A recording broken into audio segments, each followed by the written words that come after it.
আর্কিমিডিসের নীতি, অর্থাৎ আর্কিমিডিসের যে নীতি আমরা ক্লাস 8-এও জেনেছিলাম, আবার সেটা দেখো, লক্ষ্য করো। এখন কোনো বস্তু একটাকে প্রবাহীর মধ্যে, প্রবাহী মানে নিশ্চিত তোমরা জানো তরল বা গ্যাসীয় পদার্থ, সেটা অলরেডি আমরা ডিসকাস করেছি। সেই প্রবাহের মধ্যে কোনো একটা বস্তুকে আংশিক কিংবা সম্পূর্ণ নিমজ্জিত করলে বস্তুটার ওজন কমে যায়। তো ওজন কমে যায়, তোমরা সচরাচর দেখবে আমরা একটা বস্তুকে যদি অমনি হাতে তুলে ধরি, যে ভরটা লাগে, মানে তার যে ভারী মনে হয়, সেটাকে আবার জলে ডুবিয়ে ধরে রাখো, দেখবে অনেকটা কম ভারী মনে হচ্ছে। তার মানে যেন মনে হলো এই জলের মধ্যে বস্তুটাকে ডুবিয়ে রাখলে তার ওজনটা যেন কমে গেল, মানে একটু হালকা হয়ে গেল। এটা কেন ঘটে? সেটাও একটা ফোর্স ক্রিয়া করে, যেটা ওই জল বা এই প্রবাহী পদার্থ সবসময় বস্তুর উপর ঊর্ধ্বমুখী একটা লম্বভাবে বল প্রযুক্ত করে। সেই বলটা হচ্ছে প্লবতা বলে আমরা অলরেডি আগেও জেনেছি, আবার জানছি। যে কোনো একটা স্থির প্রবাহী মানে যেন ওই প্রবাহীটা গতিশীল না হয়, মানে নাড়াচড়া না করে। যেমন তরল পদার্থ বা গ্যাসীয় পদার্থ বায়ু প্রবাহ হলে তখন কিন্তু সেটা, এই ঘটনাটা পরিষ্কার বোঝা যাবে না। তার মানে স্থির অবস্থায় যদি এই প্রবাহের মধ্যে কোন বস্তুকে আংশিক বা সম্পূর্ণ নিমজ্জিত করলে উক্ত প্রবাহী বস্তুটির উপর লম্বভাবে একটি বল ক্রিয়া করে, সেই ঊর্ধ্বমুখী বলটিকে বলা হয় প্লবতা। অলরেডি ডিফাইনটা আমরা এখানে লিখেছি, লক্ষ্য করো। যে কোনো স্থির প্রবাহের মধ্যে কোনো বস্তুকে আংশিক বা সম্পূর্ণ নিমজ্জিত করলে আমার উক্ত প্রবাহী বস্তুটির উপর লম্বভাবে যে ঊর্ধ্বমুখী বল প্রয়োগ করে তাকে প্লবতা বলা হয়। প্লবতার মানটা আমরা কিভাবে বের করি? না, ওই প্রবাহী দ্বারা যে একটা বস্তু কর্তৃক যে অপসারিত প্রবাহীর যে ভর বা ওজন, সেটাই হচ্ছে ওই প্লবতার মান। তার মানে ঊর্ধ্বমুখী বলটা হবে যে বস্তুটা কতটা প্রবাহীকে অপসারিত করলো। যতটা তরলকে অপসারিত করে, যে জায়গাটা ওই বস্তু দখল করে, সেই জায়গার তরল বা গ্যাসীয় পদার্থ অপসারিত হয়ে যায়। তাহলে সেই অপসারিত প্রবাহীর ভর বা ওজন যতটা হবে সেটাই হচ্ছে ঊর্ধ্বমুখী বল। তার মানে ওই ওজনটাই হচ্ছে আমরা ক্যালকুলেশন করতে পারলে সেটাই হচ্ছে বস্তুর প্লবতার মান। তার মানে প্লবতার মান বস্তু দ্বারা অপসারিত প্রবাহী অর্থাৎ তরল বা গ্যাসের ওজনের সমান। এবার আমরা যে আর্কিমিডিসের নীতি, এই তথ্যের উপরই প্রতিষ্ঠিত হয়ে যাচ্ছে যে একটা কোনো বস্তুকে প্রবাহের মধ্যে আংশিক বা সম্পূর্ণ নিমজ্জিত করলে ওই বস্তু আপাত ওজন হ্রাস ঘটে, বস্তুর ওজনের একটা আপাত হ্রাস ঘটে। তাহলে আমি এইখানেই আর্কিমিডিসের সূত্রটি লিখছি, দেখো। যে কোনো স্থির প্রবাহের মধ্যে কোনো বস্তুকে আংশিক বা সম্পূর্ণ নিমজ্জিত করলে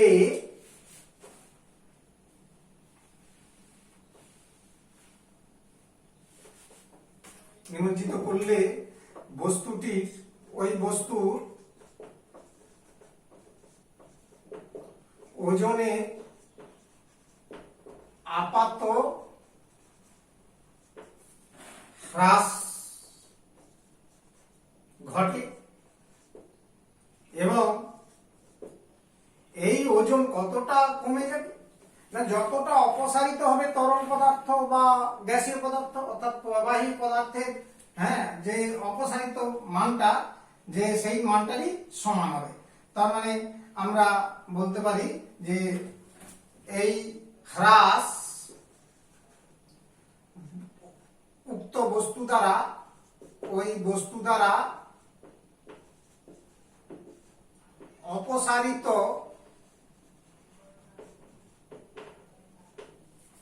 প্রবাহী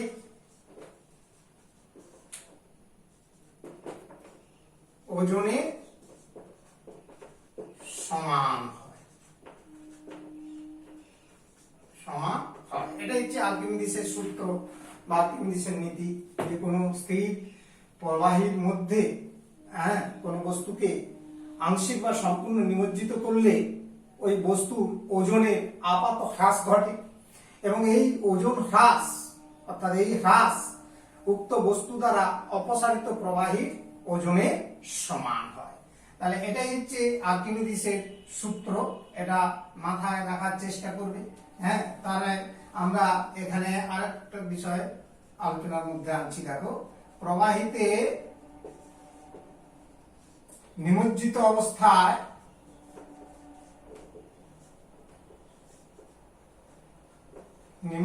অবস্থায় আমার বস্তুর ওজনের আপাত হ্রাস, বস্তুর ওজনের আপাত হ্রাস, এই মানটা বের করছি।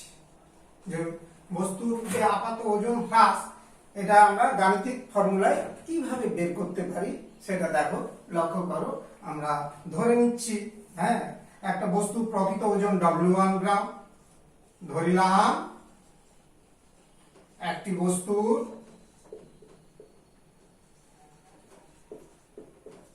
প্রকৃত তার রিয়াল যে ওজন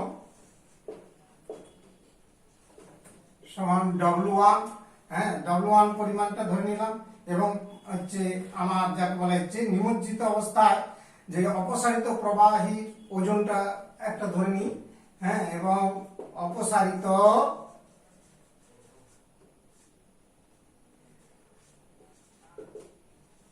প্রবাহীর ওজন সমান W2 গ্রাম। তাহলে দুটো বিষয় ধরে নিয়েছি। তাহলে লক্ষ্য করো, তাহলে এখানে বস্তুর নিমজ্জিত অবস্থায় কতটা ওজন, মানে বস্তুর আপাত ওজনটা কতটা পাওয়া যাবে। তাহলে নিমজ্জিত অবস্থায় বস্তুটার ওজন কত হবে না W1 মাইনাস W2। যে নিমজ্জিত অবস্থায় বস্তুর আপাত ওজন, অতএব নিমজ্জিত অবস্থায়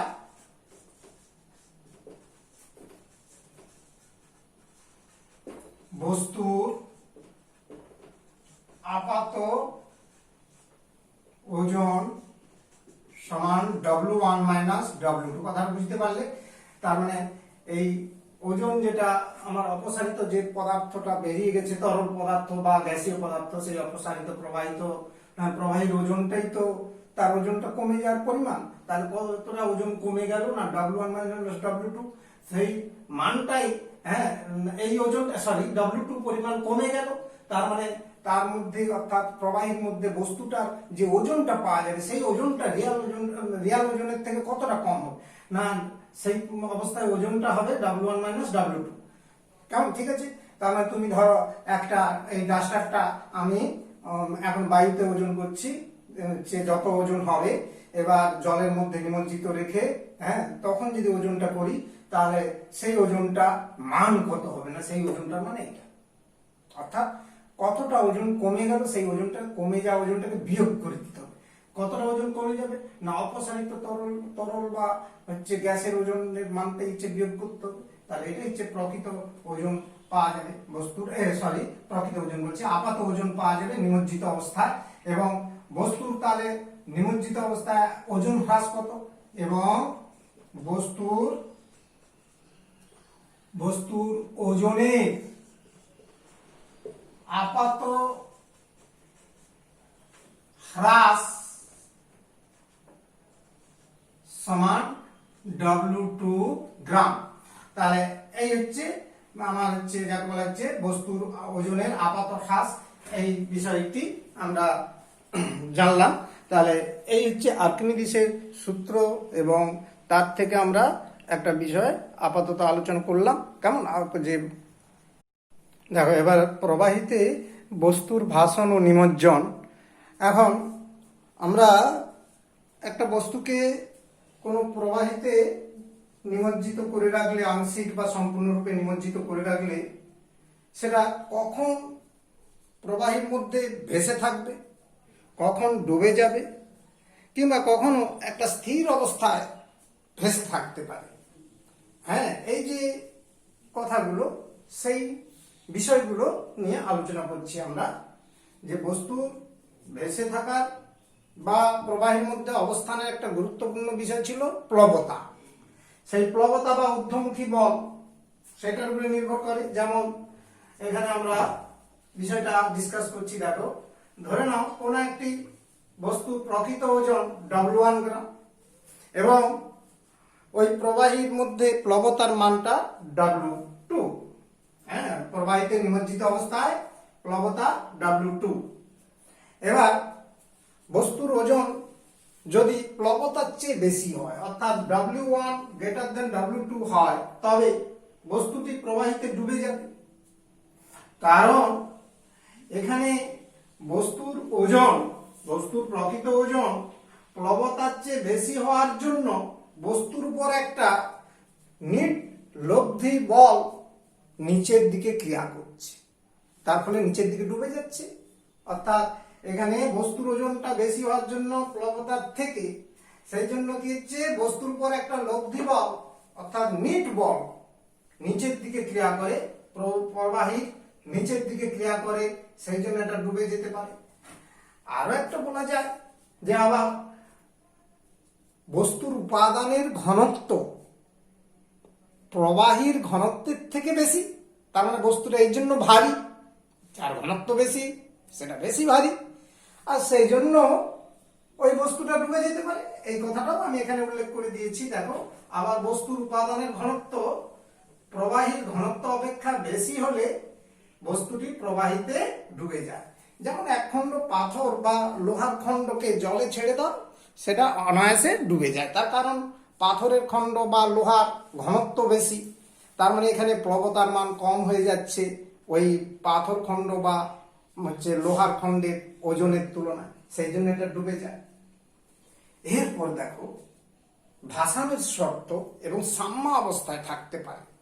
ভাসানটা সাম্য অবস্থায় হতে পারে, ভাসতে পারে এবং একটা স্থির অবস্থায় ভেসে থাকতে পারে। কখন না, যদি বস্তুর ওজন আর প্লবতার মানটা সমান হয়ে যায়, তখন বস্তুর উপর একটা নিট লব্ধি বল 0 হয়ে যায়, অর্থাৎ কোনো লব্ধি বল ক্রিয়া করে না, যার ফলে বস্তুটি প্রবাহীর যে কোনো একটা জায়গাতে স্থির হয়ে ভেসে থাকবে।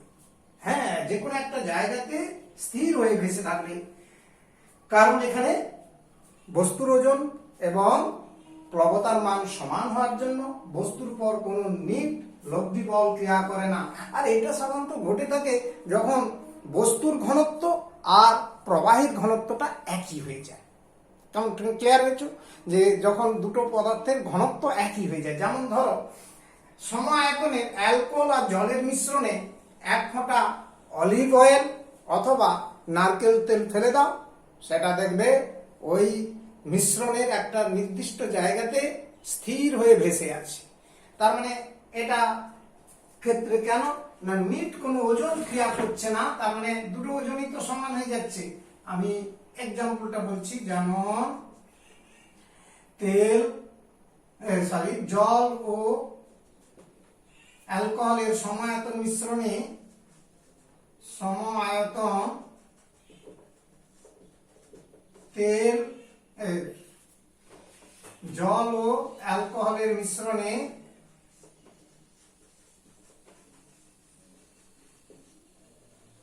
মিশ্রণে 1 ফোঁটা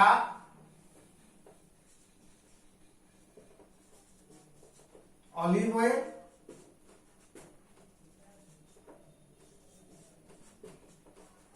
বা নারকেল তেল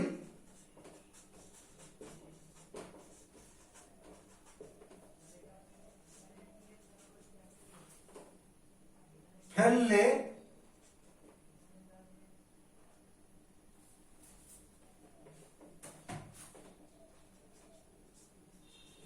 ওই মিশ্রণে, তরল মিশ্রণে যে কোনো একটি একটি স্থানে তেলের ফোঁটাটি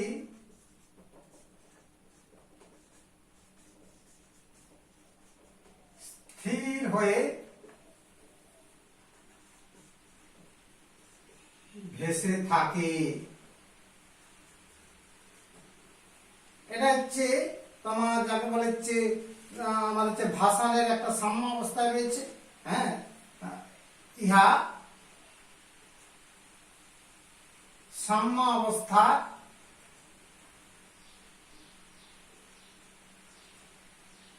অবস্থায় ভাষণ বলা যায়। একেই সেই জন্য একে আমরা সাম্য অবস্থায় আছে বলতে পারি। এই ভাষণটা হচ্ছে সাম্য অবস্থায় আছে।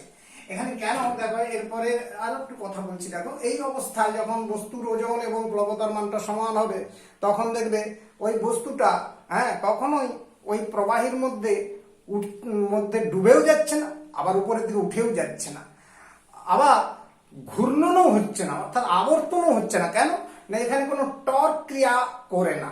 টর্ক মানে একটা পীড়ন বল, একটা যে কোনো দিক থেকে ফোর্স ক্রিয়া করলে তখনই কিন্তু সেই বস্তুটা আবর্তনশীল হতে পারে। ওর মধ্যে একটা যে টর্কের ক্রিয়া, যদি অ্যাকশন হয়, টর্ক অ্যাকশন বলা হয়।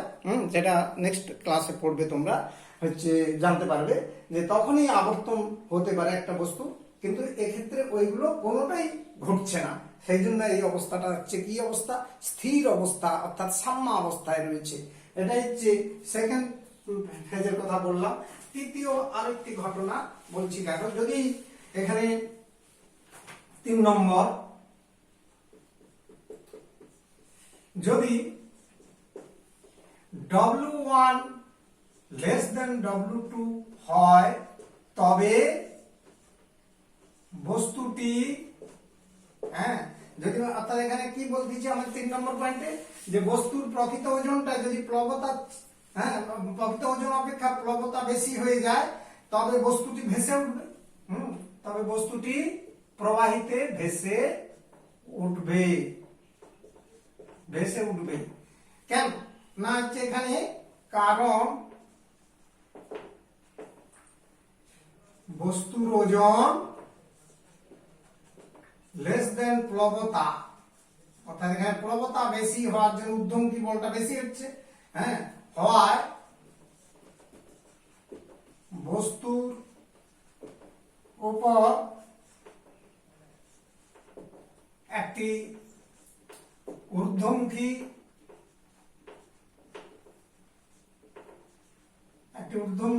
লব্ধি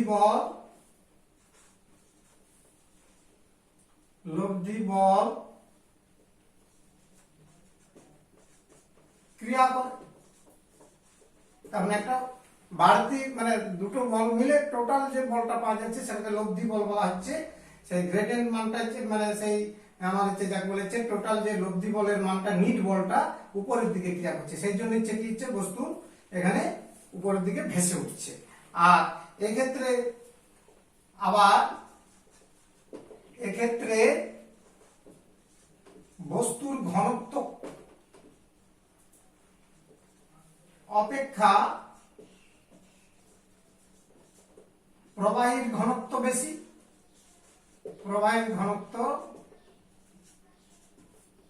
বেশি হয়ে থাকে,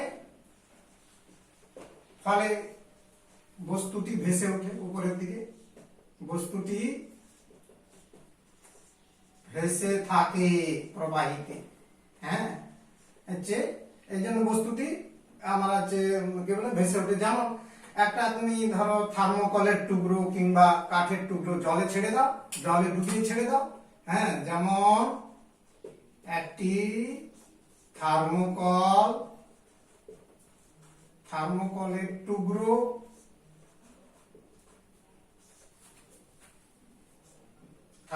টুকরো বা কাঠের টুকরো জলে ডুবিয়ে ছেড়ে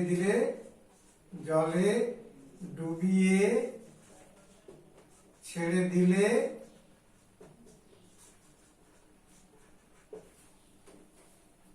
তাহা তা ভেসে ওঠে। ডুবিয়ে ছেড়ে দাও, ওপরে ভেসে উঠে যাচ্ছে। এটার কারণ হচ্ছে আমার যে এখানে বস্তুটার ঘনত্বের তুলনায় আমার প্রবাহীর ঘনত্বটা বেশি, তার মানে বস্তুর ওজনটা হালকা হয়ে যাচ্ছে, প্রবাহীর হচ্ছে ওজনটা বেশি হচ্ছে, অর্থাৎ ঊর্ধ্বমুখী বলটা বেশি ক্রিয়া করছে, যার ফলে হচ্ছে এখানে যে বস্তুটা ভেসে উঠছে। তার মানে এটাই হচ্ছে বিষয়।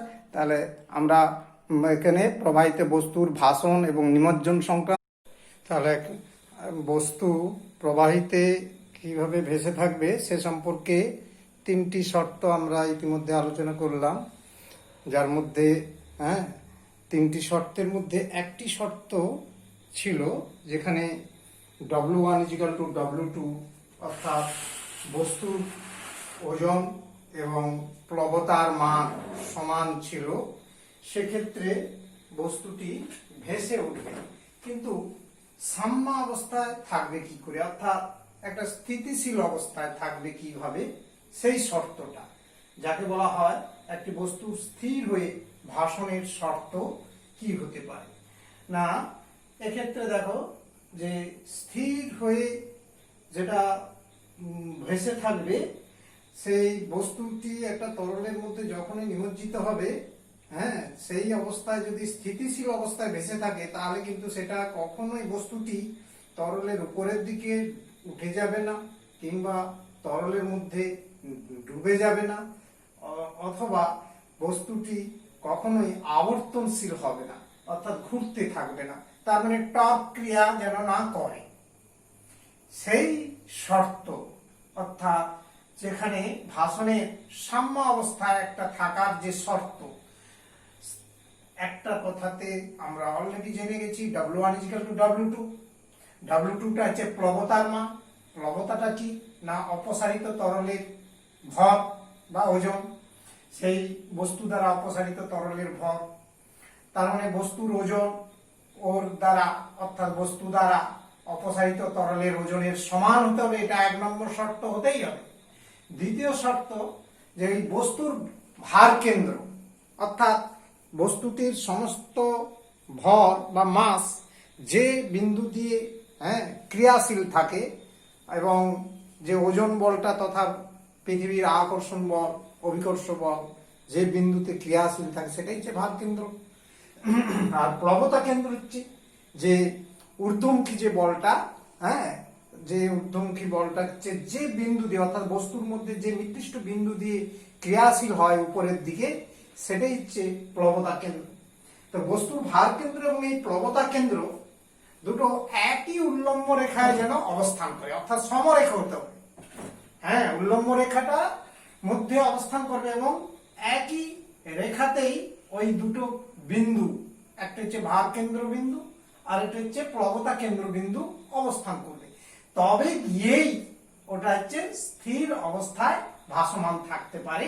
অর্থাৎ একটা বস্তু স্থির হয়ে ভাসনের শর্ত হচ্ছে এই দুটোই হবে, যে একটা হচ্ছে আমরা কি বললাম, তরলে ভাসমান বস্তু নিজ ওজনে সমান ওজন বিশিষ্ট তরলকে অপসারিত করবে, আর এই অপসারিত তরলের ওজনটাই তো আমরা জানি প্লবতা বা ঊর্ধ্বমুখী বল, হচ্ছে তরল কর্তৃক ঊর্ধ্বমুখী বল। আর দ্বিতীয় হচ্ছে বস্তুর ভার কেন্দ্র এবং প্লবতা কেন্দ্র একই উল্লম্ব রেখায় থাকবে, তবে গিয়ে ওই বস্তুটি স্থিত অবস্থায়, অর্থাৎ স্থির হয়ে ভাসতে থাকবে, যাকে বলা হয় যে ভাসনের সাম্য অবস্থা, অর্থাৎ একটা সাম্য অবস্থায় ভাসন হয়ে থাকে বস্তুটি। এখানে আমি দুটো চিত্র দিয়ে বোঝাচ্ছি এই দুটো এই কন্ডিশনটা, যে এটা হচ্ছে সাম্য অবস্থায়, এটা হচ্ছে বস্তুটির সাম্য অবস্থায় ভাসন, অর্থাৎ স্থির হয়ে ভাসন, স্থির হয়ে ভাসন কার, বস্তুর স্থির হয়ে ভাসন তথা সাম্য অবস্থায় ভাসন। কেমন, এখানে বস্তুটা সাম্য অবস্থায় ভাসন আছে, এই অবস্থায় বস্তুটির কিন্তু আপাত ওজনও নেই। একটা প্রশ্ন তোমাদের দেওয়া হয় যে স্থির অবস্থায় বা সাম্যাবস্থায় ভাসনে থাকা কোনো বস্তু আপাত কোনো ওজন নেই কেন? সে কোশ্চেনের উত্তর এখান থেকে আসছে। দেখো, এই যে আমরা বলেছি যে ভার কেন্দ্র এবং প্লবতা কেন্দ্র একই উল্লম্ব রেখায় ক্রিয়াশীল হবে। এখানে বস্তুটার ওজন ধরে নাও W1 গ্রাম, আর হচ্ছে ঊর্ধ্বমুখী বল তথা প্লবতার মানটা W2। তো এক্ষেত্রে তো W1 = W2 হতেই হবে। এটা তো ভাসানের অন্যতম শর্ত, যেটা 1 নম্বর পয়েন্টে আমরা আলোচনা করেছি অলরেডি। তার মানে ঊর্ধ্বমুখী বল, হ্যাঁ, যেটা রয়েছে W2, সেটা হচ্ছে অপসারিত তরলের ভর, হ্যাঁ, তার মানে প্লবতার মান। আর হচ্ছে W1 হচ্ছে কি না, বস্তুর হচ্ছে নিজস্ব যে ওজন, সেই ওজনটা নিচের দিকে ক্রিয়া করে অভিকর্ষণ বলের অধীনে। তাহলে এখানে W1 এবং W2 এর মানটা সমান হতে হচ্ছে। এবং সেই সঙ্গে দেখো, আমরা যদি মনে করি এইটা হচ্ছে বস্তুটা ভর কেন্দ্র, ভার কেন্দ্র, এই বিন্দুটাকে আমরা ভার কেন্দ্র ধরে নিয়েছি, দ্যাট ইজ এই ভার কেন্দ্র, আর এটা হচ্ছে প্লবতা কেন্দ্র। এই কেন্দ্রটা দেখো একই উল্লম্ব রেখা, অর্থাৎ এই রেখাটা যেটা তীর চিহ্ন নিচের দিকে আর উপর দিকে দেখিয়েছি, ওই তীর চিহ্নটা অভিমুখ বোঝাচ্ছে। এটা ঊর্ধ্বমুখী বলের অভিমুখ আর এটা নিম্নমুখী বলের অভিমুখ, কিন্তু একটা রেখার মধ্যে অবস্থান করছে, অর্থাৎ একই উল্লম্ব রেখায় ভার কেন্দ্র এবং প্লবতা কেন্দ্র অবস্থান করছে। সেই জন্য এটা স্থিত অবস্থায় তথা সাম্য অবস্থায় ভাসন রয়েছে। হ্যাঁ, এটা হচ্ছে বস্তুটা এই কারণে একটা তরলের একটা নির্দিষ্ট যে কোনো জায়গায় স্থির অবস্থায় ভাসমান থাকে।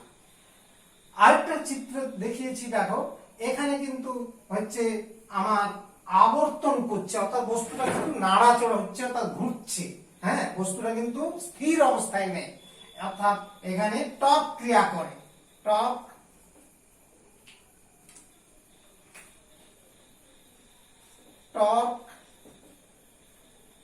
ক্রিয়া করায়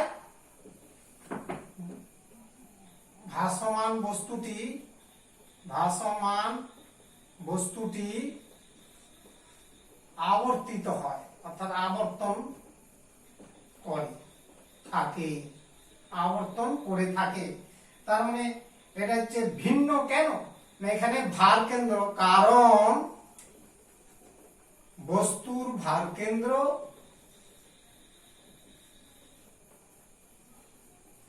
এবং প্লবতা কেন্দ্র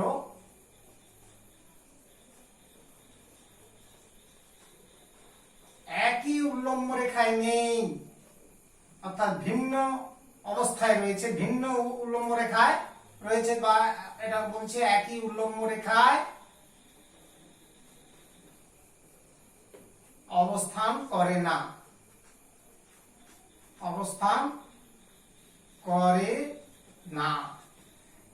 লক্ষ্য করো এখানে W1 অর্থাৎ বস্তুর ভরটা এই W1 বিন্দুতে ক্রিয়াশীল আছে, নিচের দিকে অভিকর্ষণ বলের টানে, এটাকে বলা হচ্ছে ভার কেন্দ্র। তার মানে বস্তুর ভার কেন্দ্র এই বিন্দুটাতে ক্রিয়াশীল রয়েছে, যে আমি দেখালাম যেটা। আর ঊর্ধ্বমুখী যে বলটা এই বিন্দুতে ক্রিয়া করছে, অর্থাৎ দুটো বিন্দু কিন্তু আলাদা রেখা দ্বারা চিহ্নিত হচ্ছে। এখানে এই রেখাটা বরাবর ক্রিয়াশীল হচ্ছে উল্লম্ব রেখা, আর এটা আরেকটা উল্লম্ব রেখা। তার মানে কি দুটো ভিন্ন উল্লম্ব রেখায় অবস্থান করছে ভার কেন্দ্র এবং প্লবতা কেন্দ্র, যে কারণে ক্ষেত্রে টর্ক ক্রিয়া করে থাকে, যার ফলে হ্যাঁ এটা এই বস্তুটা, এই যে বস্তুটা যেটা চিত্র দিয়ে দেখিয়েছি, এই বস্তুটা কিন্তু স্থির অবস্থায় ভাসমান নেই, অর্থাৎ একটা অস্থির অবস্থায় ভাসমান আছে, যেটাকে বলা হচ্ছে আবর্তনশীল হচ্ছে, কারণ টর্ক ক্রিয়া করার জন্য এই ঘটনা ঘটছে। অর্থাৎ ফোর্স দুটো সমান কিন্তু বিপরীতমুখী অবস্থায় আছে, কিন্তু আলাদা রেখায় ক্রিয়াশীল আছে। আর এখানে কিন্তু যেহেতু দুটো বিপরীতমুখী বল, অর্থাৎ একটা W1 বল যেটা ওজন বল বলা হচ্ছে বস্তু, আর একটা W2 যেটা ঊর্ধ্বমুখী বল তথা প্লবতা বল, এই দুটি বল সমান এবং পরস্পর বিপরীতমুখী একই রেখায় ক্রিয়াশীল করছে বলে এক্ষেত্রে একটা ফোর্স আরেকটা ফোর্সকে প্রশমিত করে দিচ্ছে। তাই বস্তুটির কোনো আপাত ওজন নেই। তাহলে কেন ভাসমান অবস্থায় অর্থাৎ স্থির অবস্থায় ভাসনের ক্ষেত্রে বস্তুর আপাত ওজন থাকে না, কোনো আপাত ওজন নেই? এই কথাটা তোমরা নিশ্চয়ই বুঝতে পারলে। আমি আবার একবার বলছি, কেন আপাত ওজন নেই? স্থির অবস্থায় ভাসনের ক্ষেত্রে? না, এক্ষেত্রে ওজন বল, বস্তুর ওজন বল এবং প্লবতা বল দুটি একই সরলরেখা বরাবর ক্রিয়াশীল থাকে, অর্থাৎ ভার কেন্দ্র এবং প্লবতা কেন্দ্র দুটি একই উল্লম্ব রেখায় অবস্থান করে, আর এই দুটি বলের মান সমান। তাই এরা যেহেতু বিপরীতমুখী এবং সমান ও একই উল্লম্ব রেখায় ক্রিয়াশীল, তাই একটি বল আরেকটি বল দ্বারা প্রশমিত হয়ে যায় সম্পূর্ণরূপে। অর্থাৎ এক্ষেত্রে বস্তুর আপাত ওজন শূন্য হয়ে যাচ্ছে এই ভাসমান অবস্থায়। হ্যাঁ, তার মানে মোটামুটি বুঝতে পারলে যে মূল কারণটা বলবে যে বস্তুর ওজন বল এবং প্লবতা বল সমান কিন্তু বিপরীতমুখী, আবার এরা পরস্পর একই উল্লম্ব রেখায় ক্রিয়াশীল, সেই জন্য একটি বল আরেকটি বল দ্বারা প্রশমিত হয়ে যায়। হ্যাঁ, ওজন বল প্লবতা বল দ্বারা প্রশমিত হয়ে যায় সম্পূর্ণরূপে। তাই এই ক্ষেত্রে হচ্ছে বস্তুটির আপাত ওজন শূন্য হয়ে যায়। কেমন ক্লিয়ার হয়েছে? তাহলে দেখো আমরা এই হচ্ছে বস্তুর ভাসনের শর্ত বিষয়টি জানতে পারলাম। দেখো, প্লবতার বৈশিষ্ট্য এই বিষয়টি আমরা জানার চেষ্টা করছি। আমরা যে প্লবতা পড়লাম, সেই প্লবতা তথা ঊর্ধ্বমুখী বলের, তরলের যে ঊর্ধ্বমুখী বল তরল বা গ্যাসের তথা প্রবাহীর ঊর্ধ্বমুখী বল, সেটা কি বিষয়? দেখো, যে বস্তুটি নিমজ্জিত করা হবে ওই প্রবাহীর মধ্যে, সেই বস্তুর আয়তন যত বড় হবে তার প্লবতার মানও তত বেশি হবে। কেন না, আমরা তো জানি বস্তুর আয়তনের সমান আয়তন তরল বা গ্যাস অপসারিত হয়ে থাকে। তার মানে আয়তন বেশি হওয়া মানে বেশি পরিমাণ আয়তনের, অর্থাৎ বেশি আয়তনের তরল বা গ্যাস অপসারিত হবে। আর তরল বা গ্যাসের আয়তন যত বাড়বে তার ওজনও তত বাড়বে, আর সেই ওজনটাই তো ঊর্ধ্বমুখী বল তথা প্লবতার মান। তার মানে এই জন্য প্লবতার মানটা বেশি হয়ে থাকে। নাম্বার 2, সেকেন্ডলি আমরা দেখো বৈশিষ্ট্য হিসেবে মাথায় রাখবে, তরলের ঘনত্ব যত বেশি হবে, তরলের ঘনত্ব বেশি হলে প্লবতার মানও বেশি হয়। তার মানে এটাও সেকেন্ডলি মনে রাখতে হবে যে তরলের ঘনত্ব যত গাঢ় তরল হবে তত হচ্ছে যে তার প্লবতার মানও তত বেশি হবে। আর প্লবতা বস্তুর ওজনের বিপরীত দিকে ক্রিয়া করে। হ্যাঁ, নাম্বার 3, এটাও তোমরা জানলে যে প্রবাহীর প্লবতা বস্তুর, যে বস্তুটি নিমজ্জিত হবে, প্লবতা নিমজ্জিত বস্তুর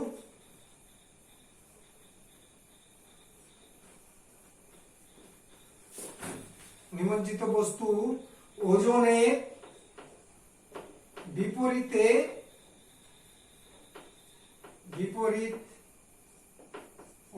বিপরীত দিকে ক্রিয়া করে।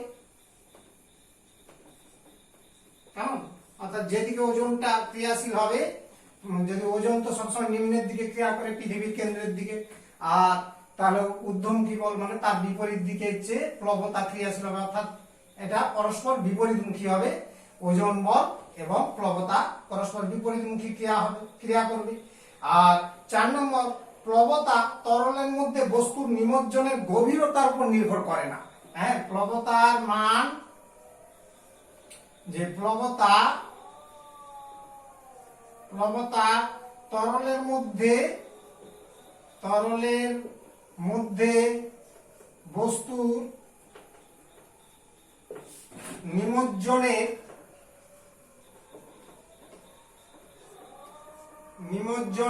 কতটা গভীরে গেল সেই গভীরতার উপর নির্ভর করে না।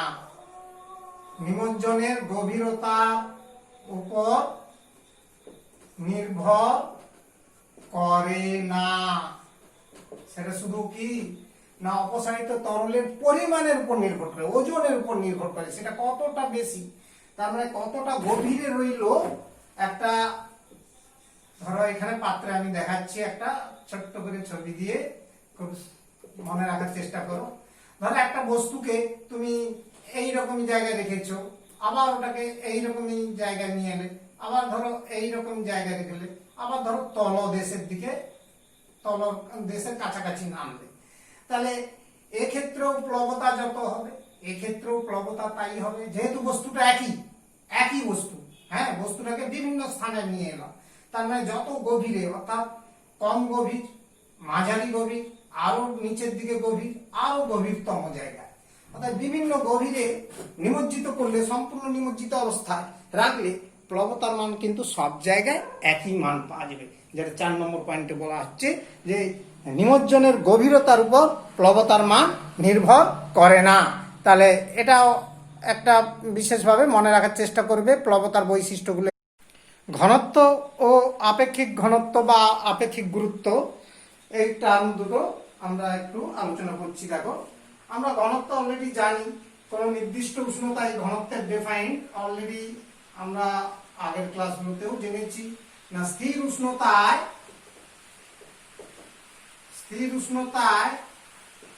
কোন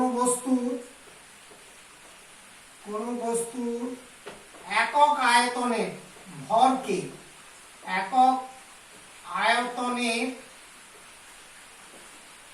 ভর বা ওজনকে ওই উষ্ণতায় ওই পদার্থের, ওই বস্তুর ঘনত্ব বলা হয়। তার মানে ঘনত্ব বা ডেনসিটি, এটাকে আমরা রো দিয়ে প্রকাশ করি, রো, হ্যাঁ, পি এর মতো কিন্তু একটু বাঁকা থাকবে, অথবা ডি দিয়েও প্রকাশ করি ঘনত্ব, ডেনসিটি। হ্যাঁ, রো বা ডি সিম্বল ব্যবহার করতে পারি। বাই ইজিক্যাল টু কি না, ওজন বা ভর, হ্যাঁ, দ্যাট ইজ হচ্ছে মাস বাই আয়তন বা ভি। তাহলে এটা হচ্ছে ঘনত্বের হচ্ছে ফর্মুলা হিসাবে আমরা ব্যবহার করতে পারি, যে ভর বাই আয়তন বা ওজন বাই আয়তন, এখানে এই বিষয়টা আনতে পারি। এবার দেখো, ঘনত্ব উষ্ণতার উপর নির্ভর করে। হ্যাঁ, ঘনত্ব রাশিটা, যে কোনো পদার্থের ঘনত্ব উষ্ণতার উপর নির্ভর করে। এবার কেন না, তোমরা দেখো, ঘনত্ব সমান ওজন বাই আয়তন, অর্থাৎ ভর বাই আয়তন। আমরা তো জানি ভর হচ্ছে উষ্ণতার সঙ্গে পরিবর্তনশীল নয়, কিন্তু পদার্থের আয়তন উষ্ণতার উপর নির্ভরশীল হয়। পদার্থের আয়তন, উষ্ণতা বৃদ্ধিতে আয়তন বাড়ে, উষ্ণতা হ্রাসে আয়তন কমে। কাজেই আয়তনের মান যেহেতু বাড়ছে কমছে, সেহেতু ঘনত্বের পরিমাণও পরিবর্তন হবে। তার মানে আয়তন বাড়লে ঘনত্ব কমে, আয়তন কমলে ঘনত্ব বাড়ে। অর্থাৎ এখানে দেখো, উষ্ণতা বৃদ্ধিতে ঘনত্ব হ্রাস পায় এবং উষ্ণতা হ্রাসে পদার্থের ঘনত্ব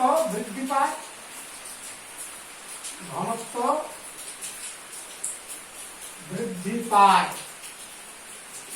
এরপরে একক, ইউনিট সম্পর্কেও ধারণা সবাইরই আছে, শুধু হালকা বলে দিচ্ছি। দেখো, সিজিএস পদ্ধতিতে এককটা কি না, গ্রাম পার ঘন সেন্টিমিটার বা সিসি বলতে পারো। আর এসআই এককে ঘনত্বের এককটা তোমাদের জানা আছে, কিলোগ্রাম পার মিটার কিউব বা ঘনমিটার এটা।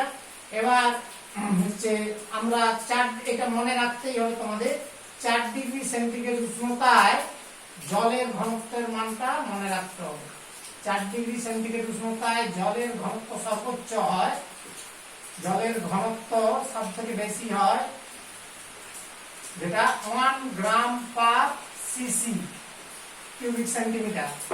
আর এসআই এককে হচ্ছে 4 ডিগ্রি সেন্টিগ্রেড উষ্ণতায় জলের ঘনত্ব এসআই এককে 1000 কিলোগ্রাম পার মিটার কিউব, অর্থাৎ ঘনমিটার। এই মানটা তোমাদের মনে রাখতে হবে। নেক্সট হচ্ছে আপেক্ষিক গুরুত্ব বা আপেক্ষিক ঘনত্ব, এই টার্মটাতে আমরা আসছি, অর্থাৎ রিলেটিভ ডেনসিটি। রিলেটিভ ডেনসিটি হচ্ছে বা যাকে বলেছে আপেক্ষিক গুরুত্ব, এই বিষয়টা কি না কোনো নির্দিষ্ট আয়তনে বস্তুর ওজন এবং 4 ডিগ্রি সেন্টিগ্রেড উষ্ণতা সমায়তন জলের ওজনের অনুপাতকেই বলা হচ্ছে ওই বস্তু হচ্ছে আপেক্ষিক গুরুত্ব। তাহলে আবার একবার মনে করে দিচ্ছি, দেখো কোনো নির্দিষ্ট আয়তনের বস্তুর ওজন, কোনো নির্দিষ্ট আয়তনের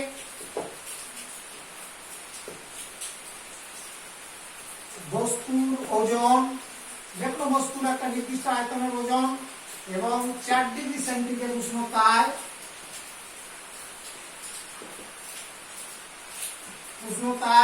সমায়তন, অর্থাৎ ওই আয়তনের সমান আয়তন জলের ওজনের অনুপাতকে, এই রাশি দুটোর অনুপাত, অর্থাৎ এটা বাই এটা, এই ওজন বাই এই জলের ওজন অনুপাতকে ওই বস্তু আপেক্ষিক ঘনত্ব বা আপেক্ষিক গুরুত্ব বলা হয়। তার মানে আপেক্ষিক গুরুত্ব অর্থাৎ রিলেটিভ ডেনসিটি, অতএব আপেক্ষিক গুরুত্ব রিলেটিভ ডেনসিটি ক্যাপিটাল এস দিয়ে আমি প্রকাশ করলাম যে কিনা কোনো নির্দিষ্ট আয়তনের বস্তুর ওজন, কোনো নির্দিষ্ট আয়তনের বস্তুর ওজন ডিভাইড বাই 4 ডিগ্রি সেন্টিগ্রেড উষ্ণতায় ও সমায়তন জলের ওজন, হ্যাঁ 4 ডিগ্রি সেন্টিগ্রেড উষ্ণতায় সমায়তন জলের ওজন। এবার ধরে নাও আয়তনটা ভি আয়তন ধরে নিলাম, তাহলে দেখো তাহলে S ইকুয়াল টু ভি আয়তন বস্তুর ওজন ডিভাইড বাই সমায়তন মানে ভি আয়তন 4 ডিগ্রি সেন্টিগ্রেড উষ্ণতায় সমায়তনে কি লিখবো, ভি আয়তন জলের ওজন। এখানে বুঝতে পারলে যে ধরে নিয়েছি কি, ধরিলাম বস্তুর আয়তন সমান ভি, তার মানে এখানে নির্দিষ্ট আয়তনটা ভি হলো, ভি আয়তন বস্তুর ওজন ডিভাইড বাই ওই সমায়তন মানে ভি আয়তন জলের ওজন এবং 4 ডিগ্রি সেন্টিগ্রেড উষ্ণতা। এবার দেখো ভিটাকে আমরা বের করে নিয়ে এটাকে কিভাবে লিখছি দেখো, তাহলে সরি ভি গুণিতক, ভি কে লেখা যায় কি ভি গুণিতক 1 আয়তন, তার মানে কি 1 আয়তন বস্তুর ওজন, অর্থাৎ 1 আয়তন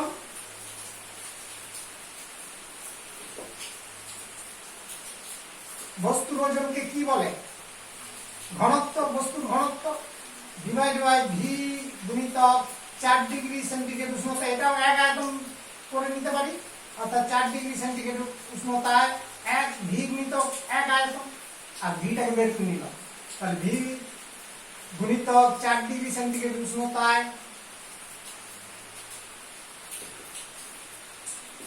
1 আয়তন জলের ওজন। এখন ভিটাকে বের করে নিলে, হ্যাঁ ভি আয়তনটাকে আমরা এখান থেকে বের করে নিয়েছি, ভি গুণিতক 1 আয়তন, এটাও তেমনি ভি ইনটু 1 আয়তন, তাহলে এই ব্যাপারটা এসে গেল, তাহলে ভি ভি কেটে গেল, তাহলে থেকে গেল কি 1 আয়তন বস্তুর ওজন, এটাকে কি বলে, বস্তুর ঘনত্ব।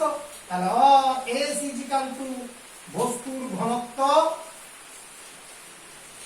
বাই 4 ডিগ্রি সেন্টিগ্রেড উষ্ণতায় জলের ঘনত্ব, 4 ডিগ্রি সেন্টিগ্রেড উষ্ণতায় জলের 1 আয়তন জলের ওজন মানে কি একক আয়তন পদার্থের ভরকে ঘনত্ব বলা হয়, তাহলে জলের ঘনত্ব। তাহলে দেখো আমরা তো 4 ডিগ্রি সেন্টিগ্রেড উষ্ণতায় জলের ঘনত্বের মানটা মনে রাখতে বলেছিলাম সিজিএস এককে 1 গ্রাম পার সিসি। তার মানে সিজিএস এককে হলে তখন কি হবে, আপেক্ষিক গুরুত্ব ইকুয়াল টু ঘনত্ব, এই বিষয়টা বলা যায়। তাহলে এখান থেকে আমরা এসে গেলাম, দেখো যে রিলেশনটা কি পেলাম বস্তুর ঘনত্বের সঙ্গে, অতএব বস্তুর ঘনত্ব ইকুয়াল টু এস মানে কি আপেক্ষিক গুরুত্ব, উহার মানে বস্তুর আপেক্ষিক গুরুত্ব গুণিতক 4 ডিগ্রি সেন্টিগ্রেড উষ্ণতায়, এই যে নিচেরটা উপরে উঠে গেল এস গুণিতক এত, হ্যাঁ এস গুণিতক 4 ডিগ্রি সেন্টিগ্রেড উষ্ণতায়, এই যে এটা এস গুণিতক 4 ডিগ্রি সেন্টিগ্রেড উষ্ণতায় জলের ঘনত্ব, উষ্ণতা জলের ঘনত্ব, এটা মাথায় রেখো। আর একটা কথা আমি তোমাদের মনে করে রাখতে বলবো, যে এটা মনে রাখার জন্য বলছি, সিজিএস এককে যদি ঘনত্বের মান বের করো, সিজিএস পদ্ধতিতে বস্তুর ঘনত্বের মানটাই হয়ে যাবে আপেক্ষিক গুরুত্বের সমান।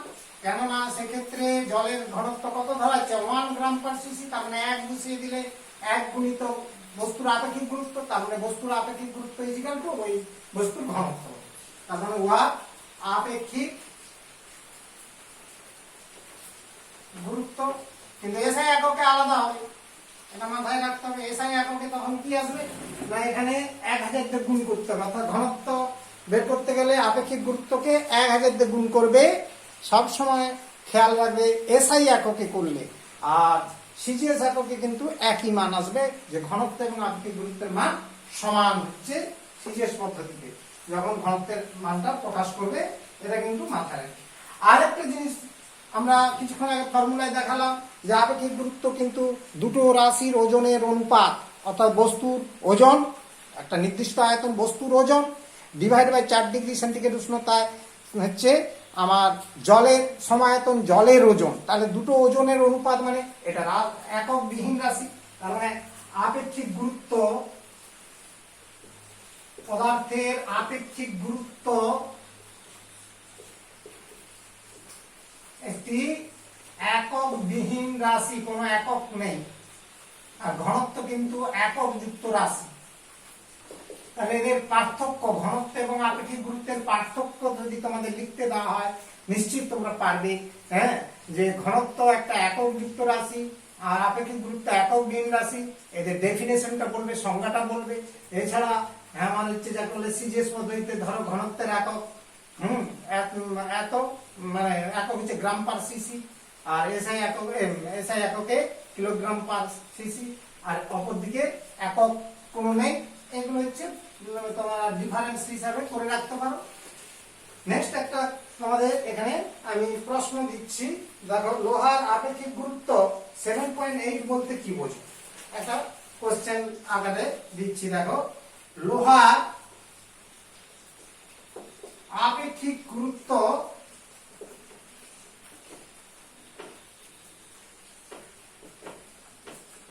7.8 বলতে কি বোঝো বা কি বোঝায়, হ্যাঁ লোহার আপেক্ষিক গুরুত্ব 7.8 বলতে কি বোঝায়। তার মানে এটা কি বোঝাবে না, এক খণ্ড লোহা সমায়তন জল অপেক্ষা 7.8 গুণ ভারী। এটা হচ্ছে তোমাদের খেয়াল রাখতে হবে, যে বলতে বোঝায় যে লোহার আপেক্ষিক গুরুত্ব 7.8 বলতে বোঝায় যে এক খণ্ড লোহা উহার সম আয়তন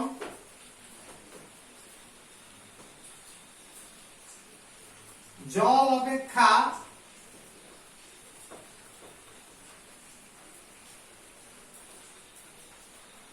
7.8 গুণ লোহাটা ভারী হবে, কেমন?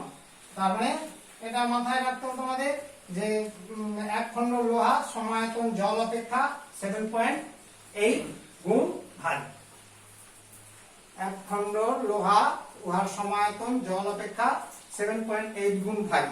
এরপর দেখো এই টপিকগুলোর উপরে নেক্সট পয়েন্টে নেক্সট টপিকে আমরা অঙ্ক কিছু করাবো, নিউমারিক্যাল প্রবলেম। হ্যাঁ,